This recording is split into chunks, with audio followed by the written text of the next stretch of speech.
Nós sabemos que todas as pessoas que passam por um EQM voltam de suas experiências trazendo consigo dons especiais que não tinham antes. São eles clarividência, premonição, cura, percepção de energias, sonhos lúcidos, audição de vozes, visão de seres de outras dimensões, entre outros. Elas também passam por uma reformulação de valores e de crenças, tornando-se mais espiritualistas e menos religiosas. Aos 2 anos de idade, Viviane Reis foi encontrada por sua mãe no fundo de um córrego. Estranhamente, ela não apresentava sinais de afogamento, mas não se lembra do evento, que lhe foi contado pela sua mãe. No entanto, desde pequena, ela apresenta muitas dessas capacidades especiais às quais nos referimos. Teria tido ela um EQM?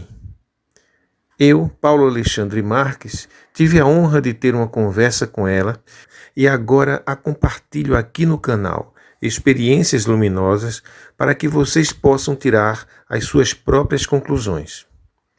Nossos agradecimentos a Viviane, que gentilmente se dispôs a conversar conosco. Viviane é uma excelente artista plástica. Essas obras que vocês estão vendo e muitas outras são de sua autoria. Quem se interessar em adquirir uma, é só utilizar o contato dela que está disponível na descrição do vídeo. Então vamos à nossa conversa.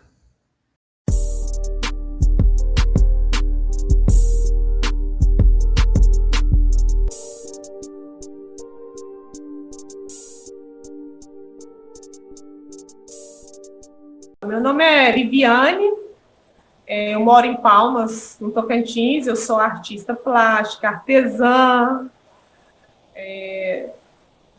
mãe de 3 crianças, que eu amo muito, né? E eu me considero uma aprendiz, né? Eu acho que eu sempre que me perguntam, eu sou uma aprendiz, né? É assim que eu me defino hoje, né? Acho que hoje eu estou artista, hoje eu estou artesã, sabe? É assim que eu me defino.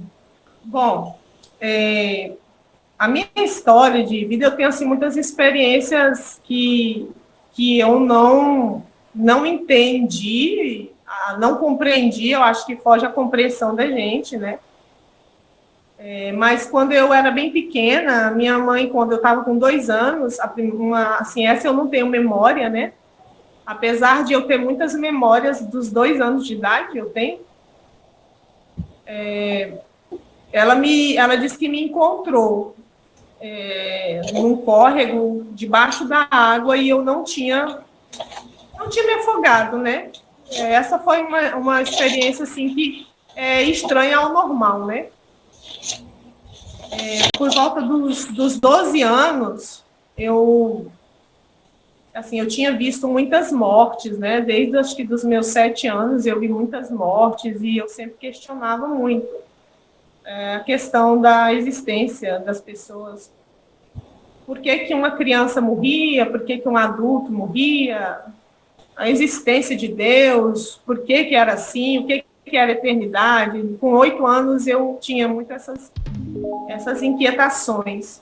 Mas antes da experiência dos 12 anos, eu lembrei de uma coisa. Eu tinha 10 anos e eu sonhei diversas vezes com meu pai pegando um tiro no peito. E eu pedia muito a Deus para livrar ele, né? Eu lembro que eu pedia muito.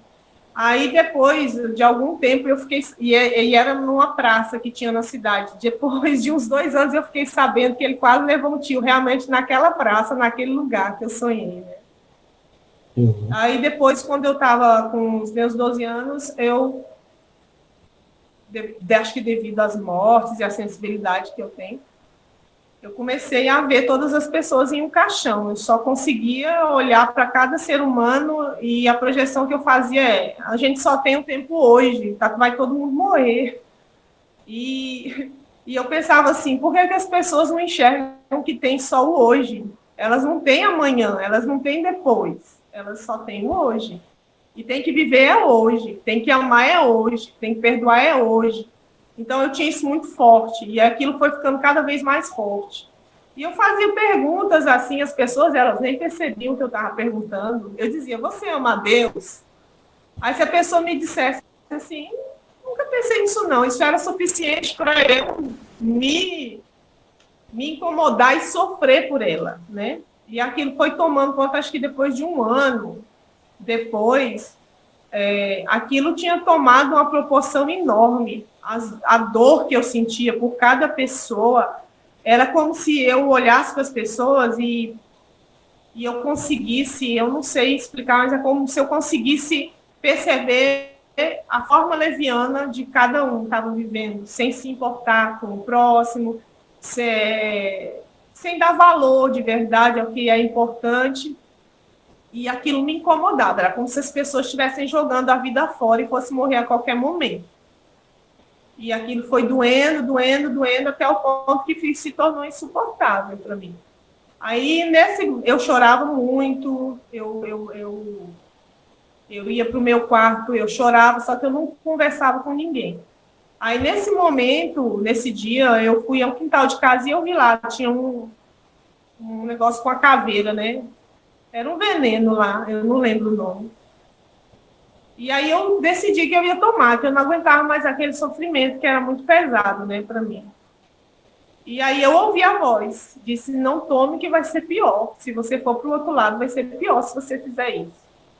E aí eu desisti de tomar, me tranquei no banheiro e eu falei com Deus, eu disse, eu não quero viver assim não, tá muito ruim, eu chorei muito, eu não sei quanto tempo eu fiquei lá dentro, é certo que quando eu saí eu não tinha mais nada, tá boa daquilo, esqueci aquilo. Depois, por volta dos 19, eu tive uma outra experiência, eu tive um acidente de ônibus, eu ia e voltava daqui para a cidade que eu morava, de ônibus, e era uma estrada de chão, tinha várias pontes daquelas de madeira. E eu gostava de ir no ônibus, e não era asfaltada a estrada. Então, eu gostava de ir no ônibus do motorista, que corria mais do que todo mundo para chegar primeiro, para não passar mal com a poeira. Aí, nesse dia, eu cheguei na porta do ônibus. E eu ouvi a voz que disse, não entre, vá no outro. E eu não entrei e fui no outro. Por incrível que pareça, esse outro que sempre ia atrás, porque era o ônibus da Saneatins, né, que é a empresa de água daqui na época, ele passou o outro. E aí o que aconteceu? O outro perdeu o freio e bateu nele, quando estava em cima da ponte. E o ônibus que eu ia entrar caiu dentro do rio. E várias pessoas se machucaram assim, um horror. Inclusive, algumas pessoas pensaram que eu tinha caído lá e até saiu a conversa de que eu tinha morrido, porque né, acharam que eu tinha entrado naquele ônibus, me viram na porta. Se houve alguma morte nas pessoas que estavam nesse ônibus? Não. O que foi interessante é que quem sentou no lugar que eu ia sentar, que era bem na frente, era um homem bem alto. Ele tinha por volta de... Ele era quase 2 metros, bem grande. Quando ele saiu do ônibus, ele tinha torcido os 2 pés. E ele virou para mim e disse assim, porque eram ônibus todos funcionários, né? E eu era quase que a caçula ali de tudo. Aí ele virou para mim e disse assim, Nenê, você ia ter morrido, porque eu torci meus 2 pés fazendo força para não voar. Né? Então, pro possível... Aí ele disse assim para mim, você ia voar, bater no fundo do outro ônibus, cair dentro da água e o ônibus ia cair em cima de você, você ia morrer. Uhum. Né? Então, foi uma experiência muito forte, porque o mais incrível também é que no ônibus que eu estava, soltaram 16 poltronas. E as 16 poltronas que soltaram, quem foi a mais machucada do ônibus que eu estava fui eu. Eu estava no meio do ônibus. O ônibus que você foi... que é o de trás, também acidentou-se, foi? Que eu iria no que estava na frente, mas por incrível que pareça, ele estava atrás. Foi ele quem perdeu o freio e bateu o nosso. Ah, tá. E você, de qualquer forma, estava dentro do ônibus quando aconteceu? Estava dentro do outro ônibus que bateu. Com a pancada dele no fundo do nosso ônibus, soltaram as poltronas. Nossa, foi forte.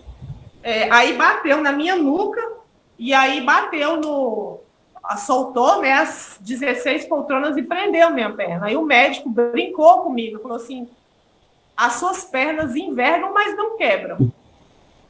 Eu fiquei com uma cicatriz. Na época, eu fiquei 2 semanas sem andar, né, porque inchou muito a carne, machucou muito. E eu fiquei com um 7, só que eu tenho a cicatrização muito boa, sumiu. Mas eu fiquei com um 7 na minha perna por um bom tempo. Essa marca 7. Quer dizer que você ouviu a voz, obedeceu, deixou o primeiro ônibus sair e entrou no segundo. Foi. Foi amenizado o problema. Podia ter sido bem Foi amenizado. Eu acho que... Eu tenho a impressão que ali tinha acabado a minha história, naquele dia. O meu pai, ele estava no outro ônibus. E meu pai é bom nadador, e ele estava na poltrona que eu ia sentar, do lado.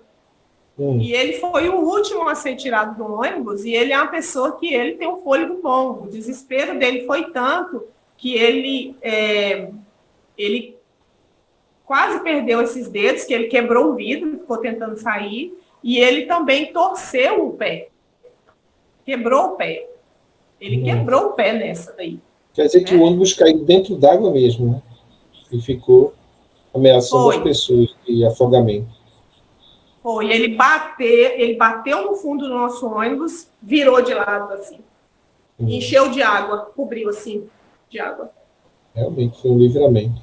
Foi um livramento. E, assim, para mim foi muito marcante, porque eu vi muitas pessoas do outro ônibus machucadas, né? Machucaram muito.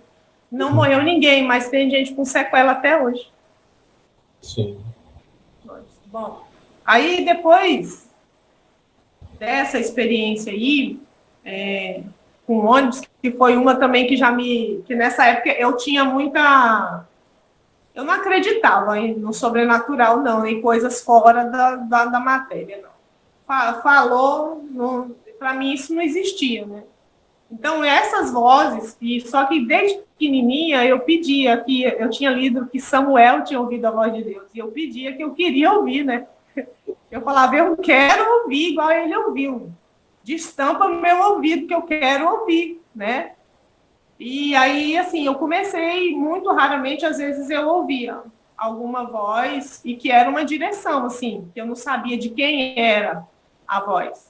Quando eu estava com, acho que 21 anos, eu comecei a ter experiências, eu não vou contar elas, mas só contar o que aconteceu. Eu comecei a ter experiências tipo assim, se a pessoa, ela fingia ser outra pessoa na minha frente, eu sonhava com o que ela estava fazendo comigo pelas costas, e depois eu ficava sabendo que ela tinha feito o mesmo. Né? E aquilo, na época, me assustava muito. Me assustava muito porque, assim, a pessoa, ela parecia uma outra coisa bem diferente do que eu estava vendo. Então, eu duvidava do que eu via. E quando eu duvidava do que eu via, depois chegava para mim exatamente o que acontecia. E eu ouço informações, e hoje isso em mim, às vezes, é tão forte, que se alguém estiver mentindo para mim, eu sei. Não precisa mentir para mim, que eu sei que está mentindo. Uhum. Mas sempre foi assim, ou com o tempo você foi ficando mais sensível? Foi aumentando, sabe? Foi aumentando. E daí começaram a se intensificar. E eu tive sonhos com pessoas que queriam... Eu sonhava com a pessoa, por exemplo, a pessoa que queria dar um tiro na cabeça. Eu sonhava com ela, com um buraco aqui e um sangue atrás. Enquanto eu não passasse o tempo necessário pedindo pela vida daquela pessoa, eu não conseguia me mexer. E aí eu pensei, eu estou ficando louca, né? Durante o sono, como é que acontece isso? Era sonho. Aí quando eu acordava do sonho, eu não me mexia. Enquanto eu não clamasse por aquela pessoa até saber que ela estava livre. E depois eu encontrava com a pessoa realmente tinha pensado em fazer aquilo. E foram várias experiências assim, muitas mesmo. Aí, daí eu comecei a ver quando eu fechava o olho para falar com Deus. Eu fechava o olho para falar com Deus, eu via. Aí eu fiquei muito assustada. Eu fiquei muito assustada e eu disse para Deus, eu não aguento isso, é muito pesado, né? Eu tinha 20, eu era 21 anos, eu disse, eu não aguento. É muito pesado, eu não suporto. Eu não quero isso, eu não quero isso, porque eu só via gente querendo se matar, gente, acidente, eu só via isso. Só via coisas para livrar as pessoas, né? Aí, nessa época, e assim, eu tinha muita dúvida do amor de Deus também, né? Por causa das minhas experiências pessoais, então eu pensava assim, Jesus, ele não ia vir aqui, porque eu cresci ouvindo, né? Jesus morreu na cruz por cada um de nós. E eu falava, eu não acredito que ele me ama. E eu comecei a falar, se eu estou errada e o Senhor está certo, então me mostra. Eu quero saber, eu quero ver, eu quero a verdade. Eu quero saber que amor é esse, porque eu não sei o que é isso. E aí foi quando eu tive a primeira experiência, assim, que eu passei 30 dias, eu fiz um jejum até 3 horas da tarde, todos os dias. E eu ouvi a voz nessa época, quando eu acordava às 6 horas da manhã com a voz me chamando. Viviane, levanta, vem orar, uma voz doce, muito suave, muito cheia de amor. Como se tivesse com saudade de mim, sabe? Era interessante. Aí, quando eu fiz esses 30 dias de jejum, eu fui para um congresso em Goiânia. E lá eu vi Jesus na cruz. E eu não só vi, eu fui levada para aquela assim, é como se eu não estivesse no lugar que eu estava. Eu vi Jesus na cruz e ele falava assim, eu morri por ti, porque eu te amo. E a minha visão é que eu queria ser amada por uma pessoa, pelo menos, mas Deus amava todo mundo, então não me servia. E naquele dia, eu vi que ele não via uma multidão. Ele via um por um, como eu consegui ver. Eu não lembro se era nesse que eu fui em vários congressos, eu não lembro se nesse era 1.000 pessoas ou era 5.000, eu acho que era um que tinha 5.000 pessoas. Eu sei que eu amava uma por uma das que estavam ali, eu queria abraçar, proteger, cuidar de cada uma delas, eu fui tomada por aquele amor de uma forma tão intensa, que eu amava todo mundo, e eu queria gritar para eles, sabe? Deus ama vocês, Deus ama vocês, Deus ama vocês com um amor que não dá para explicar. Eu estou sentindo isso por vocês. É como se, através de mim, ele estivesse amando aquelas pessoas.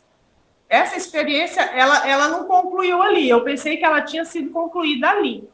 Só que, assim, como eu questiono muitas coisas, passado algum tempo, eu comecei a pensar, como é que Jesus estava na cruz, se Jesus ressuscitou e voltou para o céu?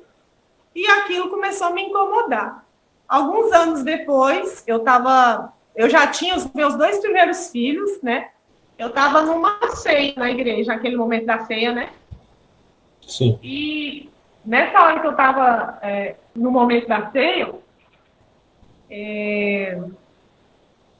eu não sei a que momento que começou, mas foi assim. Eu ouvi, né? Enquanto eu estava agradecendo pelo amor de Deus e tal, eu ouvi assim, sabe aquela experiência lá que você estava me perguntando por que eu estava na cruz?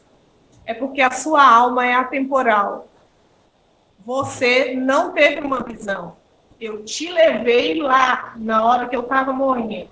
Você falou também de um evento que aconteceu no carro. Você viu a luz do carro. Você estava dentro do carro e fora do carro ao mesmo tempo, não foi? Sim. Essa do carro, ela foi bem interessante. Sempre assim, eu tenho várias situações em que eu sinto sono quando eu vou ter alguma visão. Assim, por volta das 10 horas da manhã. Ultimamente está até mais suave isso. Mas eu tive essa visão que eu tive, foi assim, eu tive sono, deitei. Quando eu deitei, eu já me vi atrás de um carro com o farol aceso. Eu estava em pé, bem atrás do carro, só que meu corpo estava lá dentro. Eu sabia que meu corpo estava lá dentro. E que quem estava aqui fora era só minha consciência. E aí eu olhava para o lado, eu enxergava a rua, e naquele momento 3 coisas aconteceram muito fortes. Eu sabia que eu podia atravessar as paredes, que eu podia atravessar qualquer matéria, e na mesma hora eu tinha um entendimento do porquê. Que é porque a gente pensa que a alma é fluida, mas a alma é energia muito mais sólida do que a matéria, por isso que atravessa. Fluido é a matéria. O que a gente enxerga é que é fluido.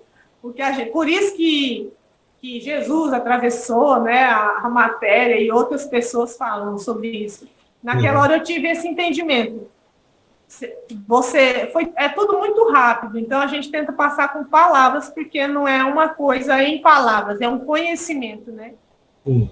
Então, na hora, eu entendi assim, que a gente dá muito valor à matéria, que a gente acha que a matéria é o que existe, é o que a gente enxerga, que é o sólido, mas é o que a gente não enxerga, é que é o mais concreto, é o que é o mais... real, talvez. É o que existe e o que permanece. E veio assim um entendimento para mim, que Deus não existe. O que existe somos nós, que começamos em algum momento. Ele é. Aí, quando eu tive aquela experiência, essa foi uma das coisas, né, que aconteceu, a questão de entender o quanto isso aqui é efêmero, o quanto as pessoas brigam por vento, né? É lógico que a gente necessita, né, de comer, de se vestir, mas estão brigando por o que não é importante. Estão fazendo disputas tolas, né? Estão se destruindo e deixando de valorizar aquilo que tem valor, porque também nessa visão eu tive uma consciência assim. Embora nós não tenhamos consciência constante, quando Jesus disse que ele era um com o Pai e que queria que nós fôssemos um com ele, é porque, na verdade, e aquilo ali é o que ele planeja para a humanidade, é como se fosse um grande corpo, e que se todo mundo funcionasse dentro das suas devidas áreas e funcionalidades, colaborando um com o outro, nós viveríamos de uma forma bem melhor do que o que a gente vive, com disputas, porque machucam. Quando eu machuco alguém, eu machuco o corpo todo, né? Talvez seja o nosso destino, né? Que a gente vai caminhando para ele pouco a pouco, e a gente começou de um estágio bem atrasado, e pode ser que esse seja o nosso estágio final, né? Que é a gente compreender. Agora, eu não sei se isso acontece coletivamente ou se isso acontece individualmente, porque individualmente a gente vê o tempo todo que pessoas se iluminam, e quando iluminar-se é exatamente perceber essa unidade de todas as coisas, né? Perceber que você e o outro são um. Agora, coletivamente, eu tenho dúvidas se isso vai acontecer um dia. Talvez não. Talvez só aconteça essa iluminação de forma individual, realmente. Mas eu acredito que nós todos temos, assim, uma escolha de vida. Isso aqui é uma experiência para a gente escolher, dentro das experiências, como a gente vai reagir, o que é que eu vou fazer com o que o outro faz comigo, né?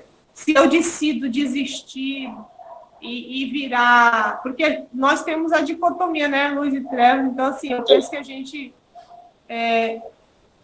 vai escolher alimentar um dos dois. Na verdade, eu percebo que a energia é uma só.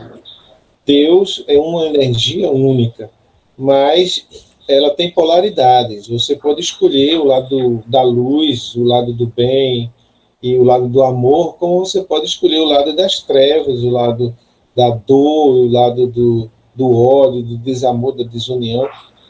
Mas, na verdade, é tudo uma energia só, porque não pode existir duas energias, como as pessoas religiosas geralmente pensam. Existe Deus, existe o demônio, existe o diabo. Então, assim, como você falou, a questão, né, do mal e do bem, eu acho que mais do que uma coisa religiosa, eu acredito que exista realmente, no nosso plano, que a gente vê algumas pessoas, mas eu acho que, por exemplo, se você é uma pessoa do bem, ainda que exista mal sendo planejado para você, ele vai ser convertido em algo de positivo, de experiência positiva. Assim que eu acredito. É verdade. Porque é uma coisa só, mas em polaridades diferentes. Então, essa coisa pode mudar de polo, a energia pode mudar de polo, né? E se transformar. A mesma energia que seria um mal se torna um bem. E quem representa isso bem são os chineses no taoísmo, né? Com aquele símbolo de Yin, né? Yin e Yang, né? Que são energias contrárias, mas que elas vivem em equilíbrio, né? E é um equilíbrio dinâmico, não é uma coisa estática. Uhum. O que é bem pode se transformar em mal, o que é mal pode se transformar em bem. E nessa você acredita que o mal se transforma em bem e o bem pode se transformar em mal? Eu acredito. Por exemplo, uma coisa como você falou, no sentido de que uma coisa aparentemente ruim, ela se transforma em algo bom mais na frente. E às vezes uma coisa que aparentemente é boa, na verdade, pode ter consequências ruins, né? E dessa forma você nunca sabe o que é bom ou o que é ruim. Então você tem que dar graças a Deus por tudo, porque tudo pode se transformar no bem, né? Entendi como que você está falando. Uhum. Eu entendi. É assim, eu vejo isso, mas da forma é assim, como eu vejo. É que existe a mão que rege tudo, e que se você está trabalhando para o bem, né, e ama a Deus, e ama o teu próximo, então, ainda que as intenções dirigidas a você tenham sido ruins, na verdade, a colheita vai ser dele depois. E ainda que eu passe pela experiência dolorosa, eu posso aprender com ela e sair melhor dela. Tem uma questão importante aí para a gente ver. Você sempre contou muitas experiências em situações religiosas, em cultos, em encontros, com pastores, com pessoas da igreja. Eu pergunto, você tinha 20 e poucos anos, mas você ainda é uma pessoa religiosa, ainda frequenta igreja? Olha, o que acontece comigo é assim, apesar de eu frequentar grupos religiosos, eu nunca me considerei religiosa, apesar de depois eu percebi que eu tinha uma carga por estar lá dentro religiosa. Então, assim, é lógico que como da forma que eu tinha sido educada, eu enxergava muitas coisas de uma forma... porque as pessoas, às vezes, intitulam que as suas religiões carregam Deus, mas Deus não está preso à religião de ninguém, né? Ele é maior do que tudo isso, né?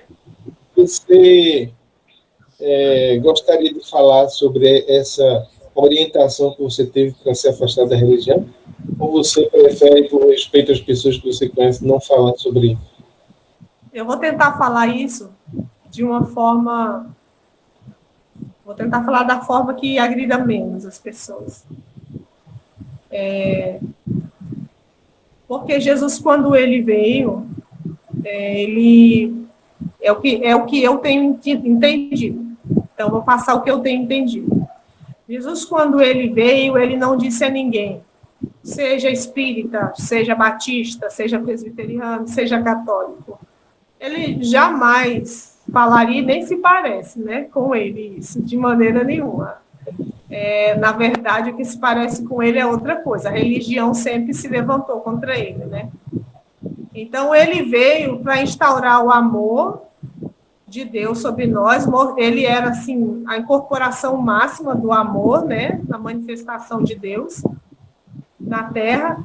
E ele veio exatamente para quebrar o que nós achamos que é importante. Que, às vezes, porque, assim, quando você falou que do contexto religioso, é que eu cresci, eu era cercada dessas pessoas. A minha vida era cercada. E esse é o comentário que eu vou fazer com você. Eu acreditava no amor daquelas pessoas. É uma decepção muito grande, porque, infelizmente, é um amor muito condicional. Se você pensar diferente, você se torna herege, você é excluído, você não serve, nem é digno mais da companhia daquelas pessoas. É assim que acontece. Mesmo quando eu estava no meio religioso, dentro de iluminações, por eu ter tido experiências que as igrejas tradicionais consideravam não legítimas, já começou ali. Eu, com 19 anos, começaram a se afastar de mim. Eu fui excluída. Eu era líder de adolescentes, de jovens, eu fui excluída. Dali já começou. Então, eu fiquei só. Então, eu ficava sozinha com Deus. Teve situações que Deus fez assim comigo. Saia daí eu frequentava uma denominação e Deus disse, saia. Eu tive o sonho, saia de dentro, eu estou te tirando daí, não te quero ir. Era um povo que falava de arrancar dinheiro, e que eu conhecia os bastidores, que Deus sempre me deu a oportunidade de ver bastidores, que eu não concordava. E eu me sentia andando na contramão de como se fosse o mar vindo contra mim, eu sozinha indo contra aquilo tudo, porque havia coisas que não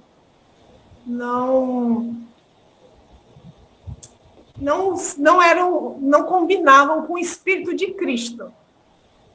Com quem é Jesus Cristo? Não combinavam. Mas, até então, agora, minhas experiências para sair foram muito intensas para eu entender isso aí, acho que por causa da minha dureza, da minha crença de que ali, embora eu estivesse vendo muitas coisas erradas, aquilo ali Deus tinha instituído, né?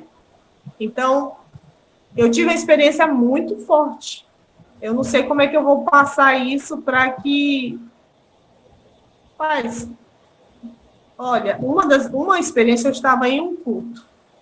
Não, eu estava na minha casa. E aí foi uma das últimas. E aí Deus mandou assim para mim. Você vai falar lá. No texto tal, você vai falar isso, isso, isso. O que ele me disse? Eu não suporto as suas reuniões solenes.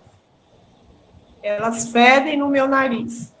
Aí falou assim, eu quero que vocês cuidem do órfão, da viúva, dos necessitados, amem as pessoas, me amem as pessoas, isso é um culto a mim.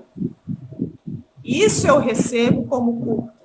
Essa época eu tinha 21 anos, é a época das experiências intensas. Eu sempre fui, assim, atípica para o meio religioso. Eu usava batom preto, escuro, calça rasgada, e, embora muitos religiosos que eram voltados para a vestimenta de início tivessem resistência a mim, do meio para frente eles me consideravam. Então, esse era o rapaz da farmácia, que eu morava na kitnet, e à noite, eu sempre gostei muito de ficar acordada à noite, eu ficava piando na farmácia.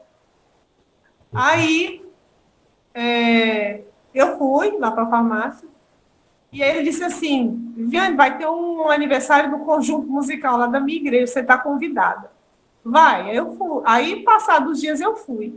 Quando eu estava no meu quarto, eu ouvi, você vai falar lá. Eu disse, como eu vou falar lá? Eu não tenho coragem de falar em lugar nenhum, a não ser que seja peça de teatro. Eu não tenho coragem. Aí veio de novo, você vai falar. E eu guardei aqui. Eu fui com duas mulheres, duas senhoras, com mais experiência de vida do que a minha, mais idade. Cheguei lá, elas eram acostumadas a falar. Cheguei lá, eles falaram, nós vamos dar oportunidade para os amigos, né? Porque eles chamavam a gente até de amigo, não era nem irmão, porque era de outra denominação lá, para falar. Aí, as duas viraram e disseram, é você que vai falar. Como eu já tinha ouvido a direção, lá, eu levantei e eu fui. Mas eu fui lá igualzinho um cordeiro para o matadouro. Em branco a minha cabeça, eu não tinha nada para dizer. Com a calça jeans rasgada e uma camiseta escrita eu assumo, sou de Cristo, e um batom estranho para eles, né? E eles eram daquele pessoal que anda de mangona comprida, as mulheres parecendo aquelas épocas, roupa do século XVIII, o cabelão que não pode cortar nem a ponta, que senão Jesus lança no inferno. Aí Fui para frente, cheguei lá, eu peguei o microfone e comecei eu fazia assim, ó, e não saía. Aí, neste momento, foi uma das experiências mais loucas que eu vivi. A minha boca começou a falar o que eu jamais pensaria. Eu pensava uma coisa, minha boca falava outra. Começou assim: ei, por que vocês estão olhando para as minhas vestes? Eu falei, eu pensei, meu Deus, eu vou morrer. Aí eu só vi a cara, né? Todo mundo. Aí começou. Eu, inclusive, me lembro pouco do que foi dito, porque não foi ideia minha, né? Mas eu lembro que é o seguinte, era assim, enquanto vocês se degladiam por causa de roupa, por causa de veste, por causa de denominação, tem pessoas se perdendo, tem pessoas sofrendo, pare com isso, não me agrado disso, não quero isso. E eu falando, e eu pensava só uma coisa, eu olhava para minha boca assustada, e eu dizia, meu Deus, eu vou morrer, eu vou me matar, Jesus vai me matar, meu Pai do céu. E a minha boca falando, e aí tinha um pastor de fora, que ele falava, fala Deus, aleluia Jesus, fala mesmo, fala Deus. E eu falava, esse homem aqui vai me salvar da morte, porque é o único que está com a cara boa para mim, né? Aí terminou aquilo ali, aí eu olhei para o povo e fiz assim, acabou. E fui me sentar. Não levantava nem a cabeça do chão, de vergonha. Quando eu sentei do lado das mulheres, elas olharam para mim e falaram, você é louca, menina? Como é que você chega na igreja dos outros e fala um negócio desse, Viviane? Eu falei, eu não tinha coragem.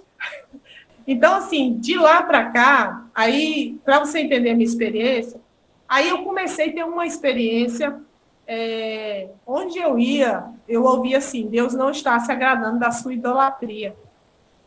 Deus não se agrada disso. E eu falava, meu Deus, mas o que é? Aí eu pensava, meu Deus, eu não estou botando, quem que eu estou botando acima de Deus? Eu não tenho, boto acima de Deus. E ficava, sabe? Aí eu perguntava para Deus, são meus filhos, o que é, sabe? Aí eu entreguei meus filhos chorando para Deus. Aí, tá, naquela experiência lá, que eu estava, aí uma senhora chegou e falou para mim, ela disse assim, realmente, Deus já me falou que você tem uma idolatria, mas você não tem condições de entender agora, não. Você vai entender. Aí ficou aí, eu ia na igreja à noite e eu via cada aberração, isso não pode ser dito, senão o povo, coitado, não entende. E eu via aquelas aberrações, era dizendo que Deus se alimentar de louvor, se não passava fome. Era coisas, era que tinha que virar o banco para tal lugar, onde as pessoas falavam que lá era o santuário, quando Deus disse que os templos somos nós, né? Nós é que somos a habitação, né, de Deus, casa de Deus. Igreja não é esses lugares que o povo vai, a igreja é um povo, né? Então, é tudo muito projetado nas cabeças. Não dá para falar que o povo fica... E a coisa que mais dá raiva em gente é gente religiosa. Eles têm ódio. Ele mata você se você não mata. Bom, aí, com isso, eu estava um dia na minha casa e eu comecei a me arrumar para ir para um dos últimos lugares que eu ia, mesmo contrariada com as coisas que eu via. Começava a me arrumar para ir para os cultos, eu sentia dor de cabeça. Uma dor que parecia que ia quebrar a minha cabeça. Aí, quando eu desistia de ir, a dor sumia. Eu falava, está acontecendo alguma coisa que eu não entendo. E aí, vinha, voltava. Aí, um dia, eu estava na minha casa e eu ouvi assim, será que você não entende que eu já lhe disse para não ir nos lugares que você insiste em ir? Não me agrada que você vá para lá mais. Eu não quero que você vá mais para lá. Isso eu tinha sido avisado uns 10 anos antes de que eu ia ser tirada. Mas que eu não tinha condições na época.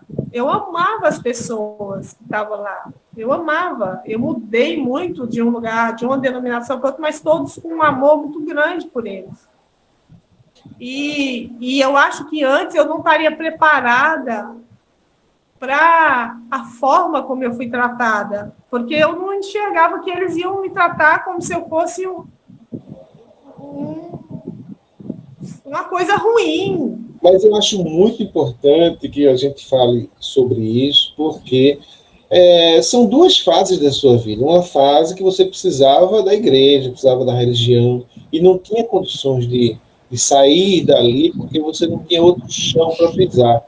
Mas quando você ficou mais madura, mais crescida, então foi necessário você sair. Então, é muito importante que a gente mostre essa trajetória. É porque, como a gente às vezes eu acho que falando disso daí da questão da religião, eu vou falar agora, eu acho que tentar falar de uma forma assim, a maioria de nós brasileiros somos inseridos em uma religião quando nascemos, né? Então, aquilo é tido como verdade, e eu acredito muito que Deus, como é que eu vou te explicar? É assim, Deus, ele respeita o meu limite. Então, se eu acho que eu preciso de algo uma fita amarrada em meu braço para lembrar Deus, até o momento de eu ter condições, é como uma criança. Uhum. Eu entendo que aquela criança precisa daquilo. Se ela não usar aquilo, ela não vai se sentir segura. E à medida que eu vou me desenvolvendo, ele vai me informando o que eu tenho condições. Jesus não disse, tem muita coisa para mostrar para vocês, mas vocês não teriam condições de entender. Então, eu vejo assim, alguns vão se abrir para entender que, na verdade, isso nos limita, não nos faz crescer, né? E que Jesus, ele não pertence a religião nenhuma. Ele é que é dono de todas as coisas, das almas humanas e de coisas que a gente nem imagina. Então, eu acredito nisso. Aí, à medida que você vai se desenvolvendo, ele tem condições de lhe mostrar aquilo, você aceita ou não. Eu tenho uma amiga que ela teve uma experiência que ela disse que ouviu, dizendo que era para ela sair. Ela olhou para mim e ela disse, eu não tenho condições, Viviane. Eu cresci ali, a minha vida é ali, eu trabalho com jovens ali, eu trabalho com tudo, é ali, a minha vida, os domingos, é a escola dominical, é isso, eu não consigo sair. Ela falou assim, eu não posso sair, ela chorando muito disse, eu disse, eu particularmente acredito que você deixa de viver experiências maiores, mas que isso não te afasta dele. Porque ele não vai falar para você, ele não é um menino birrento, você não fez o que eu queria, então tá bom, então tchau para você, esse vídeo agora eu não quero mais saber. Isso é um pensamento humano, né? Então, essa a minha experiência, eu vejo assim, as experiências que eu tive até o momento que ele chegou e disse, eu não quero mais. E eu entendo assim, inclusive eu conversei com um pastor muito amigo meu, que eu tenho pastores amigos, inclusive alguns falaram, eu preciso de você aqui, e eu disse, eu entendo que o senhor foi chamado para dentro da religião, e eu fui chamada para fora da religião. Por que eu fui chamada para fora da religião? Porque o Senhor tenha paciência com as coisas que as pessoas ainda, por exemplo, um cabelo colorido, uma boca pintada, não, aí você não é de Deus. O Senhor tem paciência com isso. Tomar um vinho é pecado, leva você para o inferno. Tomar uma cerveja te leva para o inferno. Não é. E o Senhor conversando comigo, o Senhor já me disse, e eu já pesquisei, que o povo tem a conversa de dizer que Jesus bebia era suco de uva, não era vinho vermelho. Suco de uva. Eu disse era vinho, e era vinho que se parecia com a nossa cerveja de hoje, pela pesquisa que eu fiz. E o que aconteceu, e isso pode falar, eles vão pode deixar ruim. Porque precisa desse entendimento. E se alguns entenderem, ouvirem entenderem, eu vou achar bom. Porque o que embriaga, Deus, nas escrituras falam contra embriaguez. Então, eu conversei com um pastor, que era pastor, que dá aula em seminário, eu conversava com muitos pastores, ele disse, você está certa. Por quê? Porque houve um momento em que começou a ver a bebida destilada. Eu fui fazer a pesquisa minha também, né? E realmente o que ele me disse confirmava. Começou a ver a bebida destilada. E era muito mais fácil você dizer que é pecado do que você dizer tenha um controle, bebam menos. Então, o que aconteceu? É pecado. Pronto, é pecado e ninguém faz e não tem trabalho. É verdade. E aí, o que a religião faz é exercer controle. Inclusive, hoje tem gente que não faz uma viagem sem pedir para o pastor dizer se Deus está dizendo ou não. É verdade. O namoro. E Deus, assim como lá em Moisés, eu vou falar hoje, agora, e eu inclusive quero, né, que não vai prestar, não. Talvez vai ter muita gente que vai ficar, mas eu estou acostumado. O Moisés, Deus queria falar, era com o povo todo, quando ele desceu lá no monte. Mas o povo disse, não, nós não estamos prontos, vamos morrer, fala você e você fala com a gente. Moisés foi o que teve coragem de ir. Então, Deus, ele quer que cada um de nós tenha um relacionamento pessoal com ele. Porque nós somos os amados de Deus, né? E então, as pessoas preferem que alguém vá lá e diga, que alguém vá lá e informe, quando Deus se agrada que nós tenhamos conhecimento. Então, a busca desse conhecimento vai nos libertando dos rudimentos, das coisas, do leite. E eu acho que a religião, para muitos, é o leite, que precisa ser ingerido ali naquele momento, ele precisa daquilo. E Deus foi me dando entendimento, inclusive, olha o que acontece comigo, em supermercado, às vezes eu estava num salão de cabeleireiro e alguém vinha me perguntar sobre Deus, assim, tinha gente que olhava para mim e dizia que eu tinha cara de pastora. E eu entendo que eu tenho um chamado pastoral, mas não tem nada a ver com pastor de igreja. O chamado pastoral meu, que não é um cargo como hoje as pessoas têm, o meu chamado pastoral é cuidado de vidas, andar com quem está machucado, ajudar quem está sofrendo, né? Estender a mão. Cada um de nós, eu acredito que vem com um dom, ou vários dons, né? E, às vezes, um tem mais empatia, outro é mais misericordioso. E o que eu entendo hoje, e que eu acho que, inclusive, deveriam entender, é que pastor não é um cargo. Pastor é um chamado de cuidado, sabe? De prestar atenção no outro, de dizer, eu ando com você, cuidar das feridas, esquecer, às vezes, das suas próprias e cuidar. E eu, sendo um pastor, eu também preciso de um pastor que cuide de mim, né, em certos momentos. É verdade. É esse o entendimento hoje, e foi isso que foi sendo trabalhado, quando Deus falou para mim, não quero mais, saia do meio, há uma distorção muito grande, há uma distorção, uma falta de entendimento, e que está havendo um despertamento, inclusive foi me dado um livro para eu ler na época, por um amigo pastor, e o livro foi alargar meu entendimento. Por que tem tanta gente saindo das chamadas igrejas que não é igreja? O povo chama de igreja aquele local de reunião, e não é. O que Jesus chamou de igreja não é isso. Jesus chamou outra coisa de igreja. Jesus chamou gente de igreja, né? O ajuntamento solene é que é uma igreja. E os templos somos eu e você, né?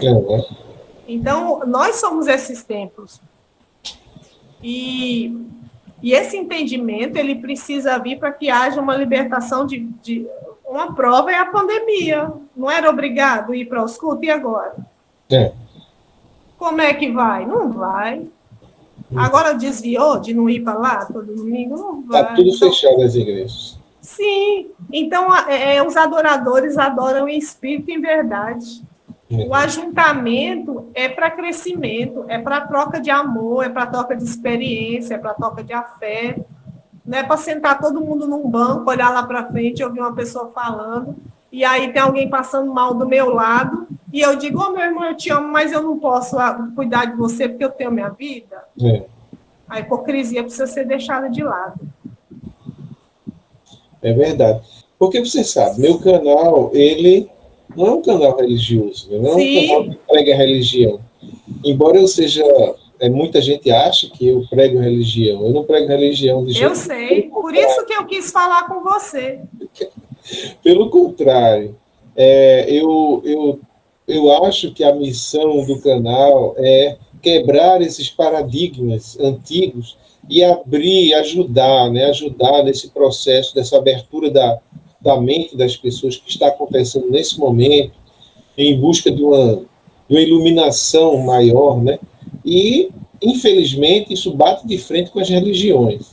Embora eu me fundamente em tradições espiritualistas e até tradições que são as mesmas das religiões, por exemplo, Jesus, a pregação de Jesus, é a mesma tradição que as igrejas se apropriaram e criaram suas doutrinas. Mas eu vou na fonte, a fonte é Jesus, não é a igreja. Exatamente. E a aí, fonte é Jesus. Jesus não é religião. Jesus é a fonte do conhecimento, da sabedoria, da revelação, da luz, né? Nele tem todo conhecimento e ciência estão nele, só que as pessoas não conseguem diferenciar que isso não é religião. É verdade. Sabe qual que é o resumo da questão?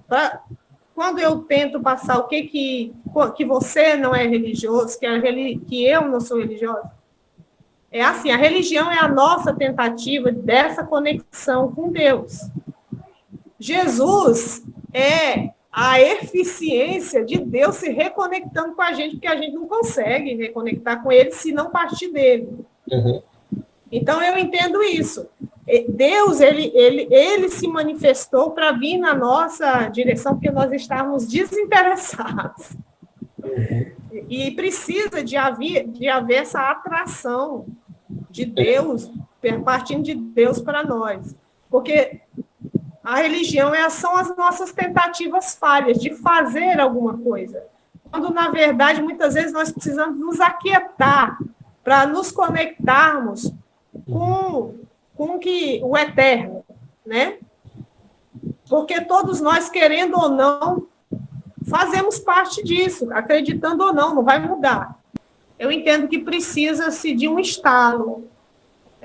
Eu já tive muitas conversas, inclusive pessoas de meios religiosos, evangélicos, encontraram comigo dentro de supermercado e falaram: será que eu estou ficando doido?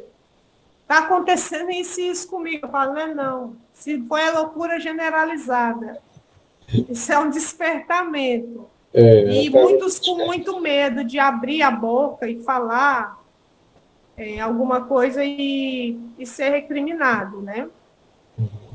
Mas existe um despertamento e eu tenho enxergado de uma forma muito bonita. Hoje eu enxergo, por exemplo, para muitos cristãos, Gandhi não tem nada a ver. Para mim, Gandhi é uma pessoa que teve uma experiência muito profunda, porque muitas pessoas têm experiências. Eu acho que toda experiência de amor profunda é com Deus, não tem jeito. Ainda que a pessoa não chame ela de Deus. Uhum. É a experiência de Mateus, lá que Jesus disse. Muitos naquele dia vão dizer: eu preguei em seu nome, eu fiz coisas em seu nome. E ele vai dizer: se afastem de mim, eu não conheço vocês, porque eu tive fome e você não me deu de comer. Eu tive sede, você não me deu de beber. E ele vai dizer para muitos assim: vinde benditos, porque eu tive fome, né?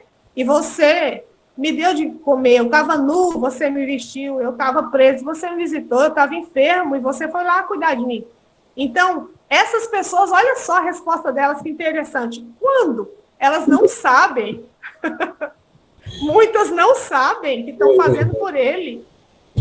Elas não têm a consciência de que estão fazendo. Quando? Quando foi? Eu não sei quando eu fiz por você. Quando foi? Foi quando você fez por um pequenino, por um semelhante seu. Então, essa que é a grande libertação que eu acredito. Até religiosos podem ser alcançados. Até mesmo religiosos. Mas isso não é uma novidade. No tempo de Jesus, ele dizia para os religiosos: as prostitutas e os publicanos alcançarão o reino de Deus antes de vocês. Isso é lindo. Hipócritas, né? Isso é fascinante. Isso é muito bonito. Eu acho isso lindo.